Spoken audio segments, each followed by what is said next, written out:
ये अब जनता को तय करना है कि जो मुख्यमंत्री रहा है उसको अपने बच्चों की चिंता है, उसे अपने बेटे की, पुतों की, पत्नी की चिंता है, तो जनता अपने बच्चों की चिंता करती है नहीं करती है ये आप पे डिपेंड करता है।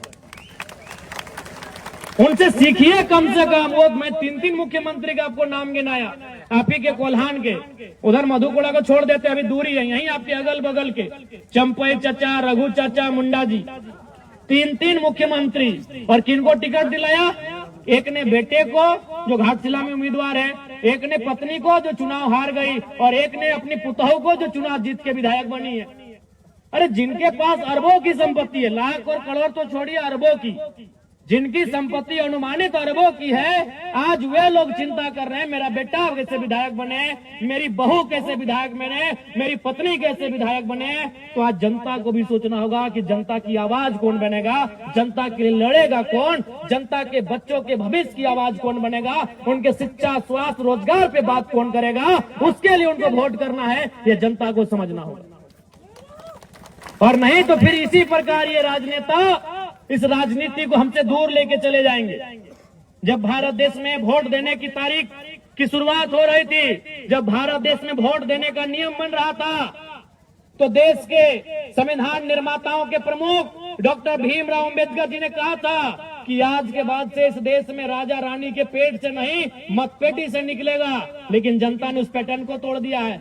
आज फिर आप राजा के घर में राजा चुनने लगे हैं। अरे राजा के घर में राजा ना चुना जाए, इसीलिए तो वोट का अधिकार मिला है आपको, कि राजा की पत्नी को रानी ना बनाया जाए, राजा के बेटे का राज्याभिषेक ना किया जाए, इसीलिए वोट मिला है कि एक गरीब किसान को आप राजा बना सकें। और अब फिर अगर उस वोट का इस्तेमाल इस बार वोट बदलाव के लिए करिए। बदलाव का होना बहुत जरूरी है। अगर बदलाव नहीं होगा तो राजनीति कुछ परिवारों तक सीमित रह जाएगा। फिर हमारे डुमरी विधानसभा से जहां हम विधायक बने, वहां एक ही वो नारा गूंज रहा था कि टाइगर की जगह टाइगर लेगा। जरूरी नहीं कि उसका परिवार सही होगा, जो टाइगर होगा वही टाइगर की जगह लेगा, और टाइगर ने जगह डुमरी में ले लिया।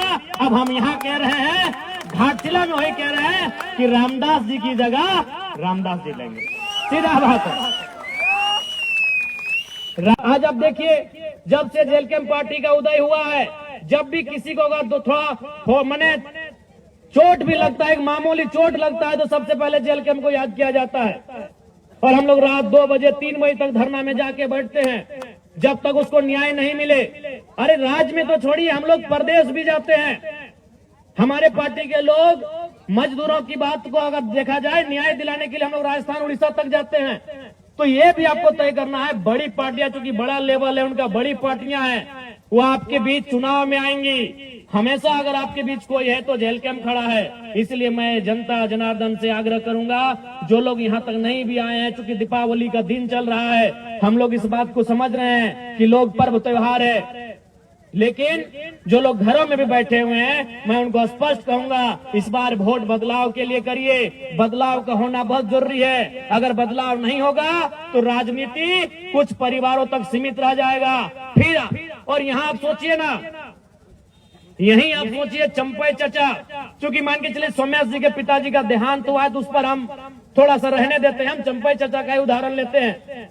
चंपई चचा मुख्यमंत्री रह चुके हैं, कई बार मंत्री रह चुके हैं, रहे कि नहीं, लेकिन फिर भी उनको याद है कि बाबूलाल सोरेन को सेट कर दिया जाए। चंपई चचा मुख्यमंत्री रह चुके हैं, मंत्री रह चुके हैं, कई बार विधायक रह चुके हैं, फिर भी उनको बुढ़ापे में चिंता है, जबकि उनके पास अरबों की संपत्ति है। अगर आज के दिन से चंपई चाचा बिस्तर में बैठ जाए ना, बेड में बैठ जाए, घर में खटिया में बैठ जाए, तो उनकी 5 पुश्ते आराम से बैठ के खाएंगी। आज भी अगर चंपई चाचा कुछ ना करे, चंपई चाचा अगर कुछ ना करे, तो उनकी हमें लगता है कम से कम, ज्यादा तो हो, बहुत ज्यादा होगा, 5 पुश्ते यानी 5 पीढ़ियां बैठ के खाएंगी। फिर भी उनको चिंता है कि बाबूलाल सोरेन को विधायक कैसे बनाना है। बगल में रघुवर दास जी हैं, मुख्यमंत्री रह चुके हैं, गवर्नर रह चुके हैं, कई बार वो भी मंत्री रह चुके हैं। हमको लगता है 5-6 बार विधानसभा भी जा चुके हैं, यानी विधायक बन चुके हैं। फिर भी उनको चिंता है कि अपनी पुतोह को टिकट देके विधायक बना दिया। जबकि आपको भी मालूम है वो 5-10 पीढ़ी बैठ के खाएंगे, लेकिन रघुवर चचा को भी चिंता है कि हमारी पुतोहू विधायक कैसे बने। यही आपके अर्जुन मुंडा जी, हमारे इस राज्य के और एक मुख्यमंत्री, बहुत नामी चेहरे, केंद्र में भी मंत्री रह चुके हैं, उनको भी चिंता आई कि अपनी पत्नी को इस बार टिकट दिला दे, पॉडकास्ट से उनकी पत्नी लड़ी। तो ये अब जनता को तय करना है कि जो मुख्यमंत्री रहा है उसको अपने बच्चों की चिंता है, उसे अपने बेटे की, पुतोहू की, पत्नी की चिंता है, तो जनता अपने बच्चों की चिंता करती है नहीं करती है ये आप पे डिपेंड करता है। उनसे सीखिए कम से कम। वो मैं 3 मुख्यमंत्री का आपको नाम गिनाया, आप ही के कोल्हान के, उधर मधुपुरा को छोड़ देते, अभी दूरी है, यहीं आपके अगल बगल के चंपई चचा, रघु चाचा, मुंडा जी, 3 मुख्यमंत्री। और किनको टिकट दिलाया? एक ने बेटे को जो घाटशिला में उम्मीदवार है, एक ने पत्नी को जो चुनाव हार गई, और एक ने अपनी पुतोहू को जो चुनाव जीत के विधायक बनी है। अरे जिनके पास अरबों की संपत्ति है, लाख और करोड़ तो छोड़िए, अरबों की, जिनकी संपत्ति अनुमानित अरबों की है, आज वे लोग चिंता कर रहे हैं मेरा बेटा कैसे विधायक बने, मेरी बहू कैसे विधायक बने, मेरी पत्नी कैसे विधायक बने। तो आज जनता को भी सोचना होगा कि जनता की आवाज कौन बनेगा, जनता के लिए लड़ेगा कौन, जनता के बच्चों के भविष्य की आवाज कौन बनेगा, उनके शिक्षा, स्वास्थ्य, रोजगार पे बात कौन करेगा, उसके लिए उनको वोट करना है, ये जनता को समझना होगा। और नहीं तो फिर इसी प्रकार ये राजनेता इस राजनीति को हमसे दूर लेके चले जाएंगे। जब भारत देश में वोट देने की तारीख की शुरुआत हो रही थी, जब भारत देश में वोट देने का नियम बन रहा था, तो देश के संविधान निर्माताओं के प्रमुख डॉक्टर भीमराव अंबेडकर जी ने कहा था कि आज के बाद से इस देश में राजा रानी के पेट से नहीं, मतपेटी से निकलेगा। लेकिन जनता ने उस पैटर्न को तोड़ दिया है। आज फिर आप राजा के घर में राजा चुनने लगे हैं। अरे राजा के घर में राजा ना चुना जाए, इसीलिए तो वोट का अधिकार मिला है आपको, कि राजा की पत्नी को रानी ना बनाया जाए, राजा के बेटे का राज्याभिषेक ना किया जाए, इसीलिए वोट मिला है कि एक गरीब किसान को आप राजा बना सके। और अब फिर अगर उस वोट का इस्तेमाल उसी राजा परिवार को बनाने में करेंगे, तो 1950 में जो हमारी स्थिति थी और आज 2025 में जो हमारी स्थिति है, क्या अंतर रहा? ये वोट का अधिकार क्यों मिला? ये वोट का अधिकार इसीलिए मिला था कि राजा के घर में राजा नहीं होगा, राजा के घर में रानी नहीं होगी। एक साधारण सा पढ़ा लिखा नौजवान, चाहे वो किसान का बेटा रहे, वह दलित का बेटा रहे, वो आदिवासी का बेटा रहे, वो किसी मजदूर का बेटा क्यों ना रहे, अगर उसमें टैलेंट होगा, वो हकदार होगा, वो जनता के बीच से चुन के जाएगा। इसलिए वोट की व्यवस्था आई। लेकिन हम और आप तो फिर उस व्यवस्था को दरकिनार कर रहे हैं। तो अगर आज 2025 में अगर हम लोग फिर उस व्यवस्था को दरकिनार करते हुए राजा के घर में राजा के बेटों को विधायक सांसद चुनेंगे, तो याद रखिएगा 2050 आते आते फिर से आपको आभास होगा कि हम नाम के लोकतंत्र में असल में राजतंत्र का हिस्सा बन के रह गए। आपको उस समय फिर एहसास होगा कि अंग्रेज चले गए, लेकिन उनकी ईस्ट इंडिया कंपनी आज HCL कंपनी का रूप धारण कर चुकी है। आज टाटा, टिस्को, टेल्को के रूप में काम कर रही है। क्योंकि आपने फिर से वही परिपाटी को दोहराया, आपने फिर से वही पैटर्न को दोहराया कि राजा के घर में ही जो होगा देखा जाएगा। तो फिर जनता का सुनेगा कौन, जनता की पूछेगा कौन? आप ईमानदारी से बताइए, घाटशिला में अगर कोई भी जरूरत पड़ा, घाटशिला में अगर कोई भी दुख पड़ा, तो क्या वे लोग आपके बीच आकर इस प्रकार जमीन में बैठेंगे? क्या आपके साथ धूल कण में बैठकर आपके लिए आंदोलन करेंगे? क्या आपके साथ सड़क में बैठकर आपकी आवाज को बुलंद करेंगे? नहीं करेंगे। वो साहस अगर किसी में है तो केवल और केवल जेल कैंप पार्टी में है। इसलिए हमारे प्रत्याशी श्री रामदास मुर्मू जी को विजयी बनावे। अभी देखिए, चंपई चाचा सुन रहे थे, कहीं आके भाषणबाजी कर रहे थे कि नगरी में हम ये कर दिए। आप भी जानते हैं नगरी में कुछ किए, सबको उसका लिए।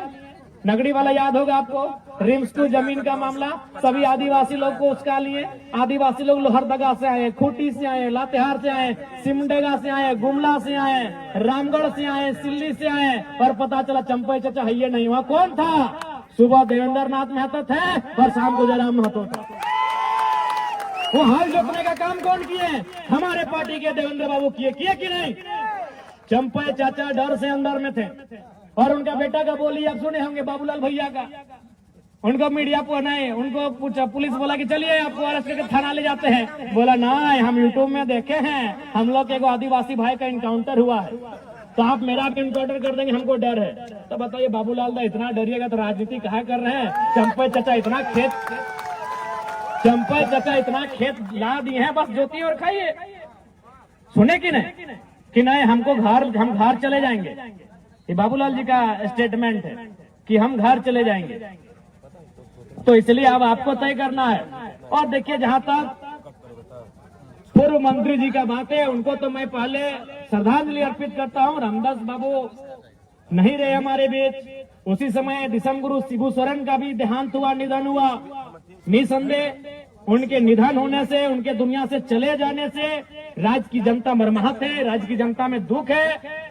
लेकिन ये जरूरी नहीं है कि उनके घर से जो आएगा विधायक बनने के लिए वही उस राज्य को चलाएगा या फिर वही उनकी तरह काम करेगा। यहाँ सिंपल है। आपको याद होगा जब हमारे ही डुमरी विधानसभा में जगन्नाथ बाबू नहीं रहे तो वहाँ एक स्लोगन आया कि टाइगर विल रिप्लेस टाइगर, क्योंकि जगन्नाथ बाबू को भी वहाँ टाइगर कहा जाता था।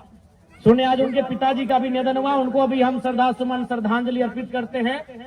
तो वहां भी जनता के बीच से एक आवाज आया कि टाइगर विल रिप्लेस टाइगर। तो घाटशिला में भी आवाज आना चाहिए, रामदास विल रिप्लेस रामदास। हमारे डुमरी विधानसभा से जहां हम विधायक बने, वहां एक ही वो नारा गूंज रहा था कि टाइगर की जगह टाइगर लेगा। जरूरी नहीं कि उसका परिवार सही होगा, जो टाइगर होगा वही टाइगर की जगह लेगा, और टाइगर ने जगह डुमरी में ले लिया। अब हम यहाँ कह रहे हैं, घाटशिला में वही कह रहे हैं कि रामदास जी की जगह रामदास जी लेंगे। सीधा बात है, रामदास सोरेन जी की जगह रामदास मुर्मू जी लेंगे, रामदास जी की जगह रामदास जी लेंगे। ये तो आवश्यक नहीं है कि भाई उनके घर में जो जन्म ले, उनका जो खून हो वही उनके जैसा हो, वही उनके जैसा काम करिए, जरूरी है। अगर ऐसा होता तो आज प्रधानमंत्री गांधी का पोता को होना चाहिए था, गांधी जी का पोता को होना चाहिए था, भगत सिंह के रिश्तेदार को होना चाहिए था, सरदार पटेल के रिश्तेदार को होना चाहिए था, नेताजी सुभाष चंद्र बोस के रिश्तेदारों को होना चाहिए था कि नहीं?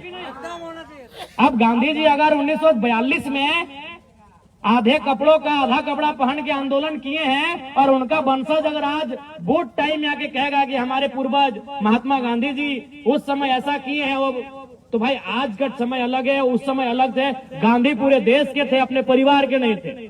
क्या रामदास बाबू अपने परिवार के थे? नहीं, वो झारखंड के मुख्य माफ कीजिएगा मंत्री थे। रामदास बाबू जब झारखंड के मंत्री थे तो झारखंड का कोई बेटा उनकी जगह लेगा, उनका ही परिवार क्यों लेगा? और हमको आज तक समझ में नहीं आया भाई ये सहानुभूति क्या है, इस सहानुभूति राजनीति में क्यों? आप ही बताइए, क्या अगर कोई किसी डॉक्टर का निधन हो जाए तो क्या डॉक्टर के बेटे को डॉक्टर बनाया जाता है? क्या बनाना उचित भी रहेगा? अगर किसी डॉक्टर का बिना समय से पहले अगर निधन हो जाता है तो क्या डॉक्टर के बेटे को डॉक्टर हम बनाएंगे? क्या टीचर का निधन होने पर टीचर के बेटे को टीचर बनाएंगे? क्या एसपी का बेटा एसपी बनता है?